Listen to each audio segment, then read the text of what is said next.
9UF. Meu nome é Nathalie Ferreira, sou acadêmica de enfermagem da Universidade Federal Fluminense do campus de Rio das Ostras. Hoje falaremos sobre o uso de telas na infância e impactos causados pela Covid-19. E para nos acompanhar teremos o Dr. Eugênio, que atua na área de sala de parto, puericultura e clínica pediátrica. Muito obrigada, Dr. Eugênio, por aceitar nosso convite. Olá, muito obrigado a vocês, sinto muito honrado, Nathalie.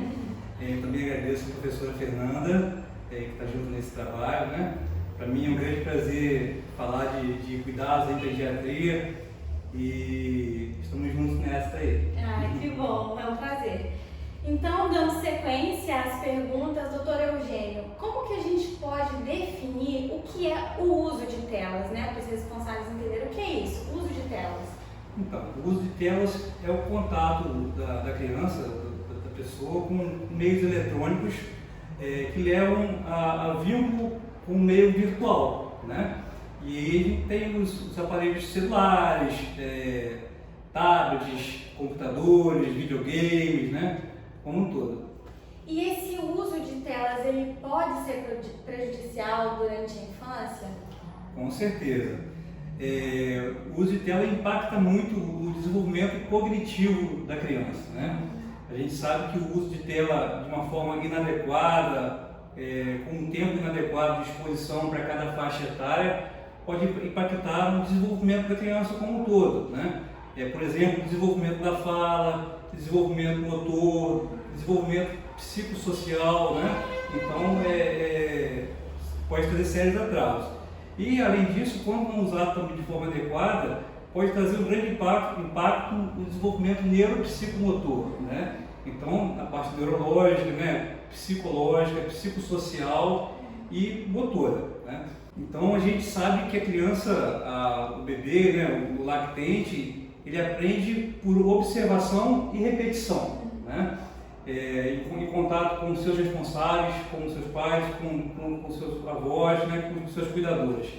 Então, quando não tem esse contato direto com o familiar, e ao contrário, a criança tem um contato com a tela, esse aprendizado pode trazer prejuízo, né? Por exemplo, o aprendizado de mímica facial, né, da expressão de sorriso, de raiva, de alegria, né? Ele aprende com esse contato com a família. E quando exposto à tela, isso pode ser prejudicado, né?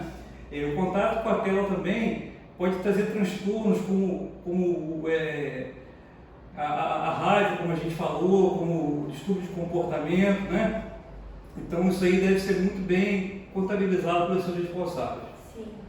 E muitos responsáveis não têm noção, né, do quanto é prejudicial utilizar essas telas para a criança, por isso que a gente tem esse papel de orientar. Então, doutor, como se estabelece o uso de telas durante a pandemia e quais foram as alterações relacionadas aos hábitos anteriores, né? Esse período que antecede a pandemia e durante a pandemia. Então, o uso de tela já era um problema, né, anteriormente à pandemia, porém, com a pandemia, as pessoas foram obrigadas, mediante medidas de proteção, né, para se evitar a disseminação dos vírus, as pessoas ficaram obrigadas a ficar dentro de casa, né, momento de reclusão. Então, em função disso, a família como um todo ficou mais exposta à tela, né? Existem vários estudos aí mostrando crianças que ficaram 3, 4, 5 horas por dia expostas à tela. Isso aí trouxe vários prejuízos e na prática aqui eu consegui observar isso com certeza. Diante dessas mudanças, quais os possíveis reflexos que essas crianças adquiriram durante esse período em que os responsáveis não supervisionaram adequadamente, até mesmo por não saber? Então, quais são os reflexos, né, que fica para essas crianças depois desse período tão expostas às telas? Então, a Sociedade Brasileira de Pediatria mostra vários estudos comprovando comprometimentos sérios para a criança, né? Desde comprometimentos psicológicos a físicos e sociais, né? Distúrbios de comportamento, distúrbio do sono, transtorno de déficit de atenção, hiperatividade, distúrbios físicos, né, obesidade, distúrbios motores, distúrbios de postura, né? E uma outra alteração importante se refere ao sono, né? A gente sabe que o brilho do celular, ele emite onda de luz azul, e essa onda de luz, ela mexe com a produção da melatonina, que é o hormônio do sono, ao mesmo tempo que aumenta a produção do cortisol, que é o hormônio do estresse, né? Então as crianças começaram a apresentar dificuldade para dormir, estresse noturno, né? Terror noturno, alterações principalmente associadas ao sono profundo, né? Então, crianças que não dormem bem, criança não aprende bem, né? O sono é um momento importante para fazer aquele repouso e armazenar o conteúdo de aprendizado adequado, né? Certo. Doutor, quais seriam as indicações para um uso de telas mais sadio, mais responsável, de acordo com a faixa etária? Existe essa classificação de acordo com a faixa etária ou é independente da idade? Existem orientações ou não? Sim, existe sim, é muito importante que seja seguido. Isso aí foi estabelecido pela Sociedade Brasileira de Pediatria de acordo com o neurodesenvolvimento daquela criança naquela idade, tá? Então, para crianças de 0 a 2 anos, a orientação é 0 tela ou o mínimo possível, digo o que quiser, tá? De 2 a 5 anos, orientação 1 horinha de tela. De 5 anos a 12 anos, 2 horinhas de tela, e acima de 12 anos, 2 a 3 horas. Agora, é importante que quando a gente contabiliza esse tempo de tela, a gente está somando o tempo de celular, o tempo de tablet, o tempo de videogame, televisão, né?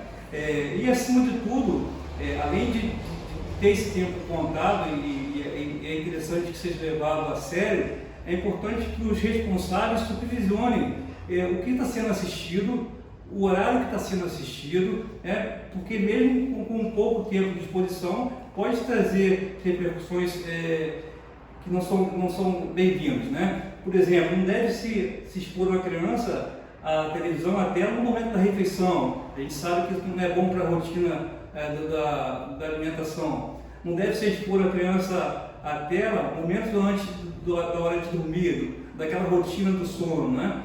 Então, fica ligado, fica atento nesse detalhe.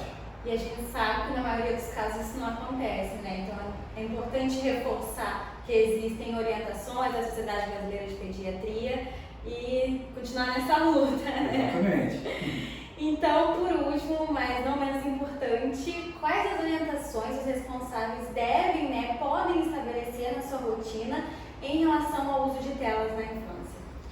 Então, a gente falou desse tempo de exposição, isso deve ficar bem gravadinho, né? Mas agora, já findando, já estando mais controlado a pandemia, a gente já pode resgatar os hábitos saudáveis, né? É importantíssimo para a criança uma rotina saudável, né? A criança precisa ter hora para cada coisa, né? Então, assim, o contato com o meio ambiente é importantíssimo, né? Esse contato sensorial, a criança sentir o cheiro das coisas, colocar a mãozinha, brincar com a terra, né? Essa vivência cria um aprendizado importante para a criança e que vai levar para a vida inteira. A criança precisa ter esse momento de brincar, momento de pular, de ouvir a musiquinha, de ter contato com outras crianças, né? Isso fortalece uma memória infantil importantíssima. E por fim, nada substitui o carinho, o afeto, o amor dos responsáveis comparado com qualquer meio eletrônico, né?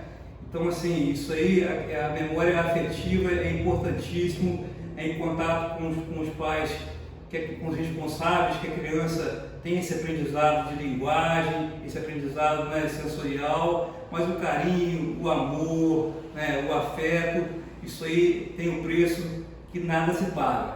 Então é o recado que eu deixo para os cuidadores: deem muito amor, carinho para os seus filhos, né? Fiquem atentos, supervisionem esse tempo de tela, que com certeza seus filhos vão ter uma ótima infância e um aprendizado perfeito. Então, pessoal, esse foi mais um episódio do podcast do Projeto Covid-19. Qualquer dúvida, nos siga no projeto, no @projeto Covid-19UF. Nós vamos amar te receber por lá. Até a próxima. Tchau, muito obrigado.